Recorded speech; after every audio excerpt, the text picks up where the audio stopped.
नमस्कार मंडळी, स्वागत आहे तुमचं आपल्या चॅनलवर. आज आपण जाणून घेणार आहोत मराठी मालिकेमधील एक सुंदर, गुणी आणि लोकप्रिय अभिनेत्री प्राप्ती रेडकर हिच्याबद्दल.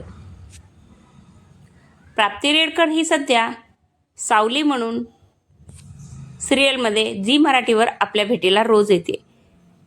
अभिनेत्री प्राप्ती रेडकर हिचं बालपण, फॅमिली, करिअर आणि तिच्या खास सिरियलबद्दल आज आपण जाणून घेणार आहोत. प्राप्ती रेडकर हिचा जन्म मुंबईमध्ये झाला. सध्या ती तरुण पिढीतील एक लोकप्रिय चेहरा आहे. तिच्या कुटुंबामध्ये आई ज्योती रेडकर व वडील प्रवीण रेडकर तसेच 2 भाऊ आहेत. लहानपणापासूनच प्राप्तीला अभिनयाची आवड होती. वयाच्या 6व्या-7व्या वर्षापासूनच तिने अभिनय क्षेत्रात पाऊल ठेवले. प्राप्तीने सुरुवात केली काव्यांजली या मालिकेतून.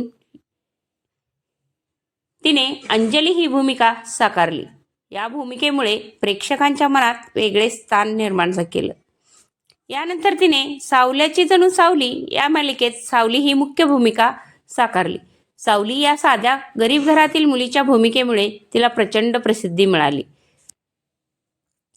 टीव्ही व्यतिरिक्त प्राप्तीने फुगे या मराठी चित्रपटातही काम केलं. तिचं व्यक्तिमत्व बहुगुणी आहे. ती किकबॉक्सिंगमध्ये राष्ट्रीय स्तरावर स्पर्धा खेळली आहे. तसेच तिला स्वयंपाक, ड्रायव्हिंग यासारखी नवनवीन कौशल्ये शिकण्याची आवड आहे. प्राप्ती आज मराठी मालिकामध्ये एक ओळख निर्माण करून बसली आहे. तिचा साधेपणा, अभिनय व मेहनत यामुळे प्रेक्षक तिला प्रचंड प्रेम देतात. सोशल मीडियावरही प्राप्ती खूपच सक्रिय आहे. तिच्या इंस्टाग्रामवर तिच्या चाहत्यांचा चांगलाच जमाव आहे. तिच्या पगाराबद्दल अचूक माहिती जरी उपलब्ध नसली तरी मालिकेच्या माध्यमातून ती चांगलंच कमावते. अभिनयासोबत जाहिराती आणि प्रोजेक्ट